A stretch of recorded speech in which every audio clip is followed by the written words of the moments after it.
नमस्कार. मराठी रिव्ह्यूजमध्ये तुमचं खूप खूप स्वागत. आज आपण रिव्ह्यू करणार आहोत धमाल 4 या सिनेमाचं.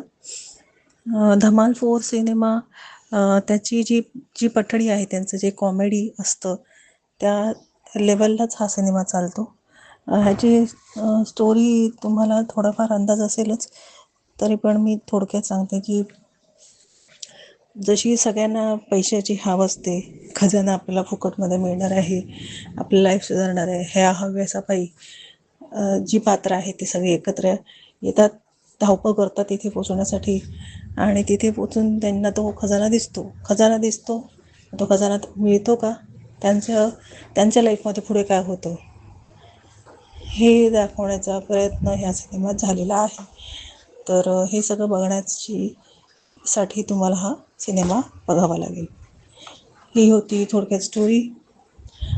सिनेमामध्ये तुम्ही जे पहिले बाकीचे पार्ट्स पाहिलेत त्याचं थोडंसं मिक्सचर करून दाखवण्यात आलेलं आहे, ह्याची जाणीव होत राहील तुम्हाला. आधी मानवचं कॅरेक्टर ह्याच्यात खूप चांगलं काम करतं आहे. त्याच्यानंतर अंजली आनंद जी तुम्हाला दाखवली ओव्हरवेट, जी रॉकी राणी की प्रेम कहाणीमध्ये होती, तीसुद्धा ह्या सिनेमात आहे. तिचा एक पूर्ण रोल आहे. सो तिने पण छान काम केलेलं आहे. आणि तिला आपण निगेटिव्हवरून पॉझिटिव्हवर हा सिनेमा घेऊन जातो. आणि काही सीन असे आहेत की ज्याच्यात तुम्हाला हसायला येईल. म्हणजे लहान मुलांसकट, फॅमिलीसकट आपण बसून जर टाईमपास म्हणून एखादा सिनेमा बघायचा असेल तर हा त्या टाईपमध्ये येणारा टाईमपास सिनेमा आहे.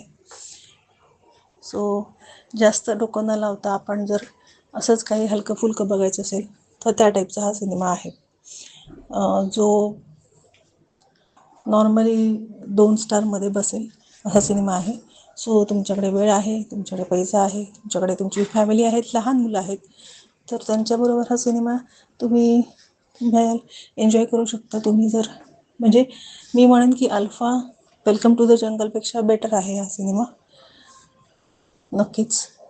याच्यात काही वल्गॅरिटी नाही आहे, काही ॲडल्ट गोष्टी नाही आहेत, काही डबल मिनिंग दाखवलेलं नाही आहे. सो असा टाईपचा हा सिनेमा आहे. बाकी तुम्ही ठरवा तुम्हाला काय करायचं आहे आणि डिसाईड करा थिएटरला बघायचं आहे की OTTला बघायचं आहे. की take care. Thank you so much.